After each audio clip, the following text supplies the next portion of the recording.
ये वो दिन है जब बापू के लाखों भक्त अपने सारे गम भूल खुशी का आनंद महसूस करते हैं। लेकिन आज इनकी खुशी पर ग्रहण लगा है। इन लाखों भक्तों के भगवान आज इनके बीच नहीं हैं। आपको बता दें कि आज बापू का 74वां जन्मदिन है और इस दिन को बापू के भक्त विश्व सेवा दिवस के रूप में मनाते हैं। खुशहाल से सन्नाटे में बदले इन तस्वीरों को देखिए। पहली तस्वीर में आप साफ देख सकते हैं कि क्या बूढ़े, बच्चे और क्या जवान, हर कोई इस दिन को खुशी से मना रहे हैं। लेकिन इन भक्तों के भगवान कहीं दूर क्या चले गए। हर किसी के चेहरे पर एक मायूसी, इंतजार और अपने भगवान की एक झलक पाने की लालसा दिख रही है। इनका दिल जोर जोर से अपने भगवान को पुकार रहा है कि बापू तुम कब आओगे, बापू तुम कब आओगे। बापू तुम्हारे इंतजार में मेरी आंखें थक चुकी हैं, बापू तुम कब आओगे। बापू के भक्तों के लिए ये पावन दिन है जिसे लेकर बापू के भक्तजन पूरे देश में दिव्य तथा मन को मुग्ध कर देने वाली झांकियों का आयोजन कर रहे हैं। इसमें सुप्रचार रैली, प्रभात फेरी और संकीर्तन यात्राएं निकाली जा रही हैं। वहीं दूसरी तरफ मानव जाति के कल्याण हेतु सेवा भी उतनी ही तत्परता से कर रहे हैं। आपको बता दें कि आसाराम बापू को एक नाबालिग लड़की के साथ यौन दुराचार करने के आरोप में गिरफ्तार किया गया था, जिसके बाद से बापू कानून की गिरफ्त में हैं। लेकिन बापू के भक्तों को पूरा विश्वास है कि वे निर्दोष हैं और जल्द ही सारे आरोपों से छूटकर अपने सेवा कार्य में जुट जाएंगे और अपने भक्तों का कल्याण करेंगे। सुधीर कुमार, सुदर्शन न्यूज, दिल्ली।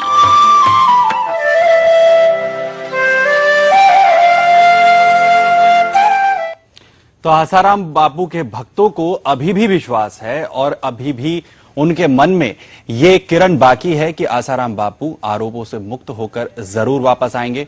आसाराम बापू के आश्रम से जुड़े हुए कुछ महानुभाव हमारे साथ मौजूद हैं, उनसे आपका परिचय करा देते हैं। कुछ मेहमान भी जुड़े हुए हैं, सामाजिक कार्यकर्ता भी हैं। दुर्गेश पांडे जी हमारे साथ हैं जो आसाराम बापू की समिति के अध्यक्ष हैं, उनके लिए कार्यरत हैं। साथ ही साथ मनीषा ठाकरे जी हमारे साथ मौजूद हैं जो साधक हैं, IT प्रोफेशनल हैं और खुद बापू के जन्म दिवस को मनाने के लिए और इस कार्यक्रम में हिस्सा लेने के लिए अमेरिका से आई हैं। अशोक पुरुषार्थी जी हमारे साथ हैं जो सामाजिक कार्यकर्ता हैं और साथ ही साथ हैं गजानन केसकर जी जो हिंदू जनजागृति समिति के में कार्यरत हैं। दुर्गेश जी, आपसे शुरुआत करते हैं। जाहिर है आपका जो जुड़ाव संस्था से काफी ज्यादा रहा है, जन्म दिवस है बापू का, आपने काफी कार्यक्रम देखे होंगे जिस तरीके से बापू अपने भक्तों के साथ जुड़ते थे, उन्हें आशीर्वाद देते थे। काफी स्नेह माना जाता है कि अपने भक्तों के साथ वो अपना जुड़ाव रखते थे। तो कहीं ना कहीं अब जो सबसे ज्यादा मुश्किल समय चल रहा है आसाराम बापू के लिए भी, उनके भक्तों के लिए भी, आश्रम के लिए भी, तो कितनी मुश्किलात हैं भक्तों के सामने भी और आप लोगों के सामने भी? देखिए, मैं तो एक बात कहूंगा, ये मुश्किलात परम पूज्य संत श्री आसाराम जी बापू के लिए नहीं है, ये पूरे हिंदू समाज के लिए और हिंदुस्तान के लिए। 2009 में जब बापू पे पहला आरोप लगाने का प्रयास किया गया, वह आरोप था बलात्कार का। इन्हीं टीवी चैनलों पे एक औरत को बुर्का पहना के खड़ा कर दिया जाता है और वो खूब रो रो के बोलती बापू ने मेरा बलात्कार किया। अब बाद में वो खबर लीक होती है तो बात पता चलती कि आश्रम से निकाला गया वैद्य अमृत प्रजापति अपनी पत्नी को बुर्का पहना के बापू के ऊपर बलात्कार का आरोप लगाया। सन 2009 में पहला आरोप लगाया गया। शायद उस समय पास्को नहीं बना था, कोशिश की गई सन 2009 से। मैं कह रहा हूं कि ठीक है, अगर उस समय भी बलात्कार के आरोप के उस समय अगर गिरफ्तार करते तो नुकसान किसका है? कि बापू का है।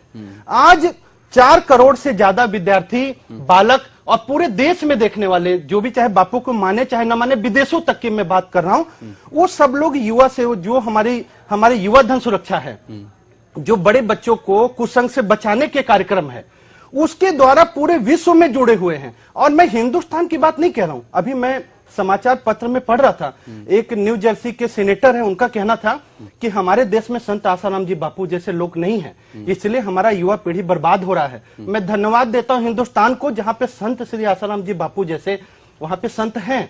आज नुकसान केवल बापू या भक्तों का हुआ है। बापू के भक्त दिन रात रोटी पानी छोड़ के अगर लगे रहते थे कि बापू की आज्ञा थी कि ये शरीर, ये देश, ये अपना है, विश्व की सेवा, समाज की सेवा करनी है, क्या किया है?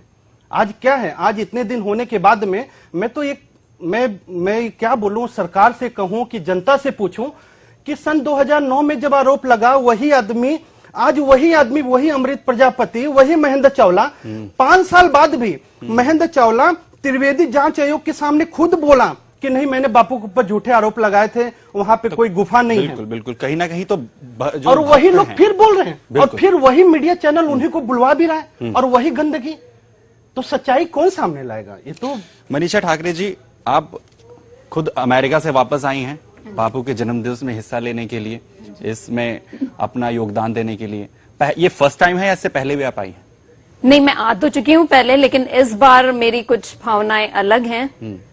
और जितना मैं चैनलों पे देखती थी, मतलब इंटरनेट या यूट्यूब पे मैंने जितनी भी न्यूज देखी बापूजी के विषय में, जो अनर्गल इतना बोला जा रहा है, पहले तो बापूजी के पर जो आरोप लगा है वह ही इतना गलत है। जब उनके साहित्य को पढ़ के, उनके सत्संग को सुन के, वो भी एक सत्संग का सिर्फ वीडियो सुन के हम लोगों में ब्रह्मचर्य की प्रेरणा हो सकती है कि आपको ब्रह्मचर्य पालना है, कितना महत्व रहता है उसका। तो क्या वो सदगुरु ऐसा कृत्य कर सकते हैं? बिल्कुल। ऐसा दुष्कृत्य कर सकते हैं? और रही बात अभी आने की, तो अभी तो मुझे लगता है कि एज अ शिष्य, as a disciple of my गुरुदेव, it was my duty and my moral responsibility to come over here. And जुड़ाव कहा जा सकता है आसाराम बापू से आपका बहुत रहा है, लेकिन जुड़ाव सिर्फ भावनात्मक ही नहीं, बल्कि पूरा बुद्धि और विवेक के साथ जुड़ी हुई हूँ। मुझे यहाँ से कुछ ज्ञान मिलता है, मैं सिर्फ भावनाओं में बहने वाली नहीं हूँ। मुझे इनके सत्संग में कुछ लॉजिक दिखा, कुछ अपने सनातन धर्म के विषय में जो समझाते हैं बापूजी, जो आत्मज्ञान देते हैं, वो मैंने सीखा है उनसे। तो मैं सिर्फ भावनाओं से ही नहीं जुड़ी। दरअसल मनीषा जी, मैं एक सवाल यहाँ पर ये इसलिए पूछना चाहता हूँ। हाँ जी। दरअसल जिस तरीके का माहौल है, भक्तों के बीच में किस तरीके से मायूसी भी छाई है, इतने हाँ त्योहार बीते हैं जिसके बिना, बापू के बिना उन्हें उन त्योहारों में शिरकत करनी पड़ी है, लेकिन फिर भी उम्मीद है। लेकिन बापू के जो भक्त हैं, सिर्फ देश में ही नहीं, बाहर भी हैं। जाहिर है आप भी बाहर से आई हैं, वापस लौट कर आई हैं। मैं ये पूछना चाहता हूँ, वहाँ किस तरीके का माहौल है? वहाँ जो बापू के भक्त हैं, उनमें किस तरीके की प्रतिक्रियाएं देखने को मिली हैं? उन्हें भी उम्मीद है कि हाँ बापू वापस आएंगे? मायूसी का बिल्कुल। हाँ जी, हाँ, वे बिल्कुल निश्चिंत है कि बापूजी बाहर आएंगे।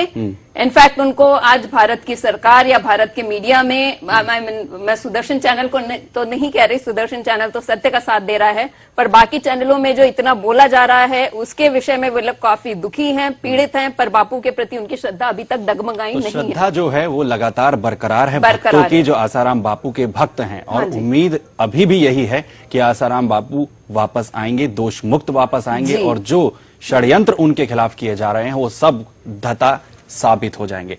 आइए हम आपको दिखाते हैं कि आसाराम बापू के जो भक्त हैं किस तरीके से आसाराम बापू का जन्मदिवस मनाते हैं।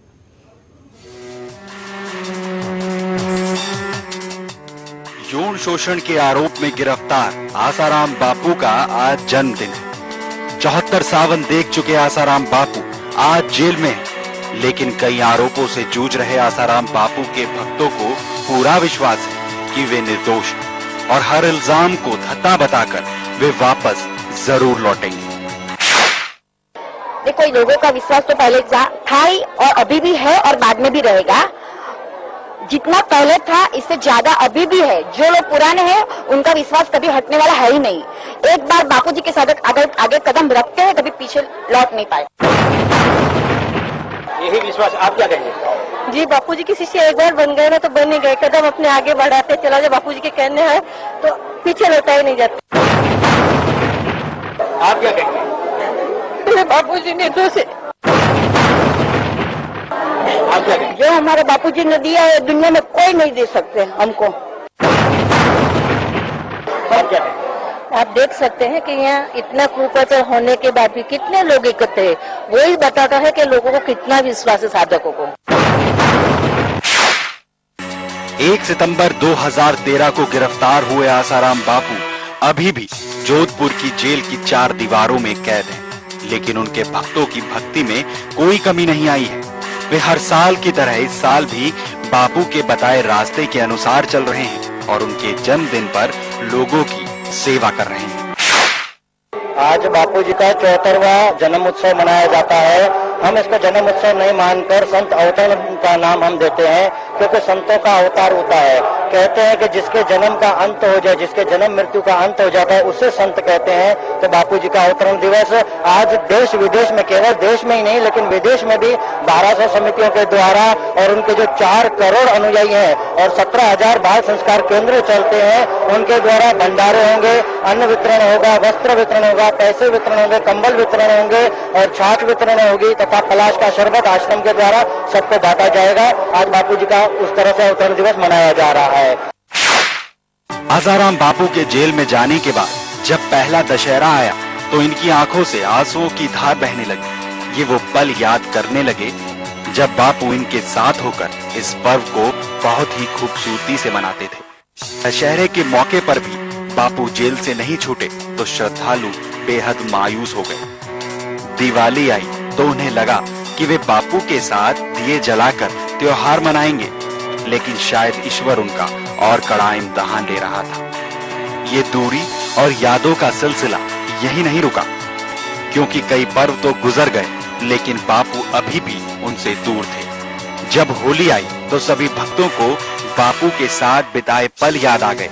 वे याद करने लगे वो बापू की फूलों की होली, वो हर किसी को एक समान प्यार देना। भक्तों के लिए ये पल एक गुजरे जमाने की तरह लगने लगा। है कि बच्चों को अच्छे संस्कार देने, गुरुजी ने हमको जो दिया है वो हमको बच्चे को बांटना है। अभी आपको पता है कि कैसे कैसे लोग बच्चे टीवी देखते हैं, टीवी में से क्या क्या देखते हैं वो लोग, टीवी में जो दिखाते हैं वही बच्चे करते हैं। हमारे बच्चे जो बाल संस्कार में आते हैं वो बच्चे को हमको सुबह में जल्दी उठना, माता पिता को प्रणाम करना, सूर्य नारायण भगवान को अर्घ्य देना, चढ़ाना, ऐसे ऐसे उनके याद शक्ति बढ़ाने का प्रयोग हम लोग सिखाते हैं। बापू को श्रद्धालुओं से दूर हुए करीब 8 महीने गुजर चुके हैं, लेकिन नाबालिग युवती से यौन शोषण के आरोप में गिरफ्तार बापू अभी भी जोधपुर जेल में बंद हैं और उनका आज जन्मदिन है। इस दिन को उनके भक्त विश्व सेवा दिवस के रूप में मनाते हैं, जिसे लेकर भारत के अलग अलग हिस्सों में एक कार्यक्रम का आयोजन किया जा रहा है। इस तस्वीर में आप देख सकते हैं कि कैसे सारे लोग मिलकर बापू के जन्मदिन को मना रहे हैं। सुदर्शन न्यूज के लिए सुधीर कुमार की रिपोर्ट।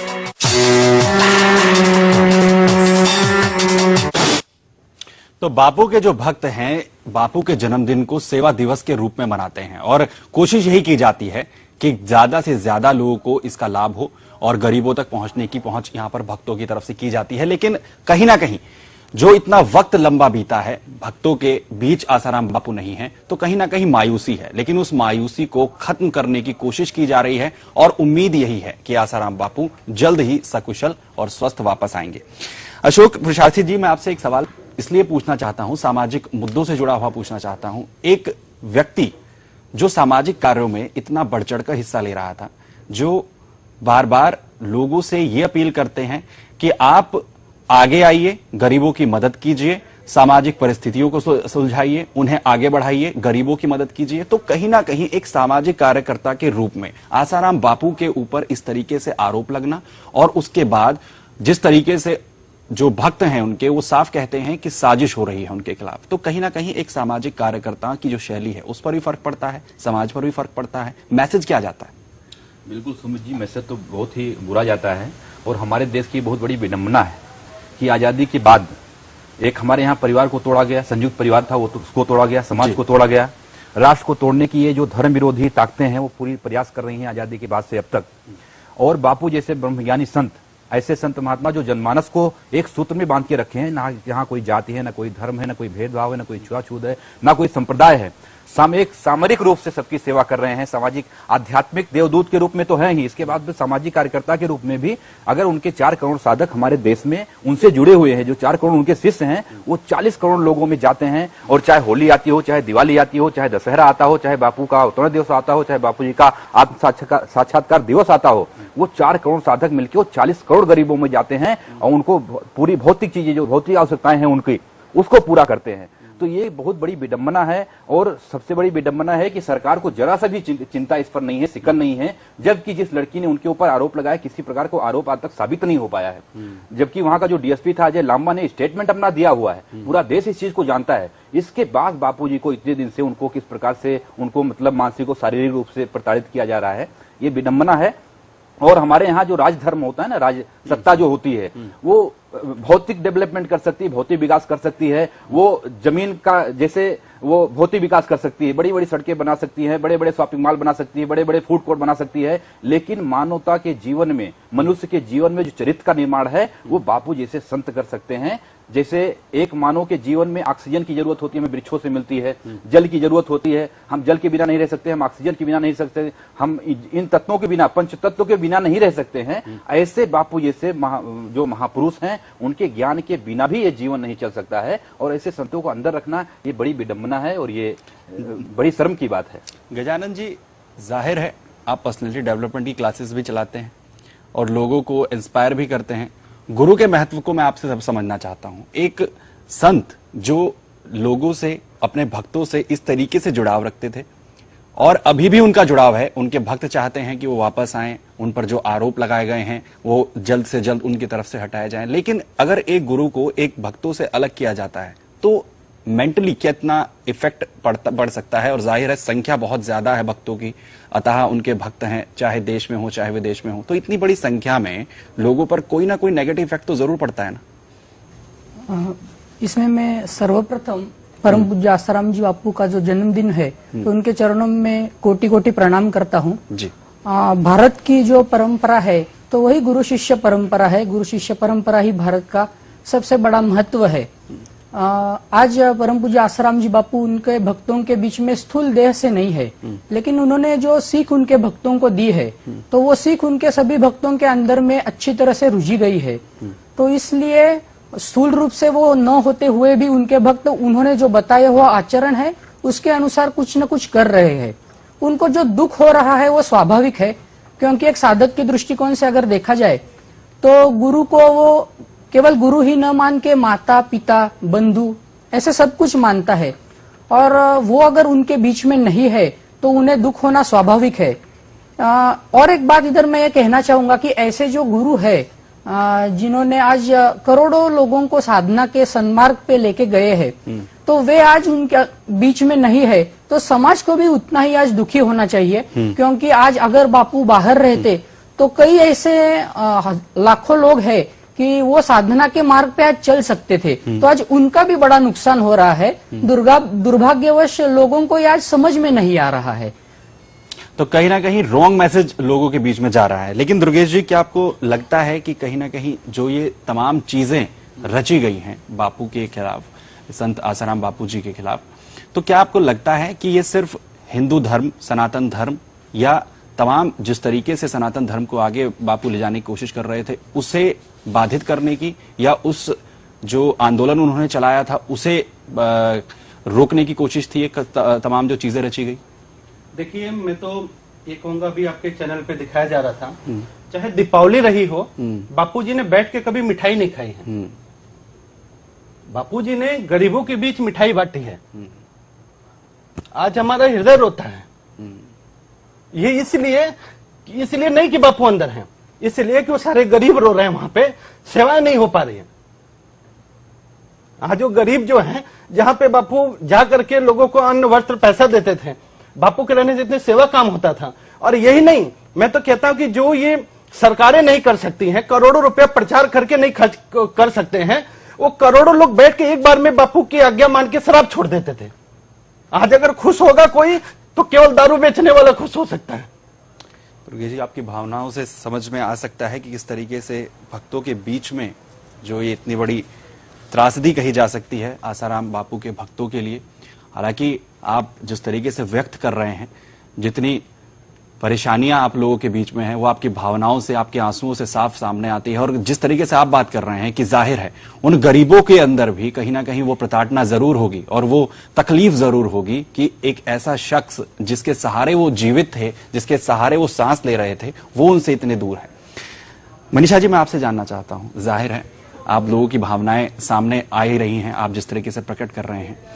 कोई ऐसा इंसिडेंट मैं आपसे पूछना चाहता हूं जिससे आप बताकर हमें बताएं कि हाँ, आसाराम बापू जी से जो जुड़ाव है, किस तरीके से भक्तों का रहा है, उनका जुड़ाव जिस तरीके से रहा है। मैं आपसे एक छोटा सा आपका ऐसा कोई इंसिडेंट आप बताएं। जाहिर आप बहुत दूर से आई हैं, आसाराम बापू जी के साथ जुड़ाव आपका बहुत ज्यादा है। इंसिडेंट अगर पूछे तो मैं तो कहूंगी कि बापूजी मेरे ही नहीं, बाकी सब साधकों के जीवन में हर रूप से व्याप्त हैं, चाहे वो देश में हो, विदेश में हो, चाहे कहीं भी हो। तो मेरे लिए एक इंसिडेंट कोट करने जैसा ऐसा कुछ नहीं है, लेकिन मैं बता सकती हूँ कि मैं जीवन में कहीं पे भी अटकी हूँ, कहीं पे भी मेरे जीवन में कंफ्यूजन आए हैं, मैं बस 2 मिनट हार्डली बापूजी को याद करती हूँ और मुझे हल मिल जाता है। मैं कहीं मतलब कुछ गलत कार्य कर भी नहीं सकती, कभी दिमाग में विचार भी आए तो मुझे उनसे प्रेरणा मिल जाती है। मैं क्या बताऊं, मैं कोई एक इंसिडेंट एज सच में कोट भी नहीं कर सकती। जाहिर है लोगों से बहुत ज्यादा जुड़ाव संत आसाराम बापू जी का रहा है, आपकी भावनाओं से भी साफ झलकता है किस तरीके से आप लोग उनसे जुड़े रहे हैं। बापू जी जो हैं वो लोगों के बीच जाते थे, भक्तों से मिलते थे, तो कहीं ना कहीं मायूस हैं आप लोग, कहीं मायूसी जो है वो सामने आ रही है। किस तरीके से आप लोग भक्तों से, आप किस तरीके से उन्हें समझाते हैं, किस तरीके से उन्हें जोड़कर रखते हैं? जाहिर है बहुत ज्यादा संख्या में भक्त जो है उनसे जुड़े हुए हैं, और जिस तरीके से आपकी भावनाएं छलक रही हैं, हमने देखा कुछ देर पहले हम अपनी रिपोर्ट भी दिखा रहे थे, उसमें भी भक्त जो हैं किस तरीके से आंसू बहा रहे हैं संत आसाराम बापू के लिए। देखिए, भक्तों को तो सिर्फ संतों के माध्यम से या जो अच्छे संत चैनल है उनके माध्यम से जो हमने सुना पढ़ा है, चाहे भगवान बुद्ध रहे हो, नानक हो, कबीर हो, जितने भी संत हैं, जितने लोगों ने समाज के लिए सब कुछ देना चाहा है, और ऐसे महान संतों के ऊपर हमेशा मुझे एक बात समझ नहीं आती, जब संत हयात हैं हम उनका लाभ नहीं ले पाते, और संत के बाद में उसके बाद में उनकी मूर्तियां बना करके लाखों करोड़ों का हार मुकुट पहना के हम क्या करेंगे। आज बापूजी हयात है, हमारे सामने है। मैं कह रहा हूं कि बापूजी पे ये आरोप लगाना इस तरीके से लगता है जैसे भगवान विष्णु पे आरोप लगाए कि उन्होंने कहीं चोरी की, लक्ष्मीपति पे आरोप लगाया कहीं चोरी की। अरे वो लड़की अपने माँ बाप के साथ गई, दूसरे दिन वो हंसी खुशी गाड़ी में बैठ के अपने घर जाती है, 5 दिन बाद वो दिल्ली में दर्शन करने आती है। रात को 2:30 बजे, क्या जरूरत थी कमला मार्केट थाने में, क्या रात को 2:30 बजे FIR दर्ज होती है?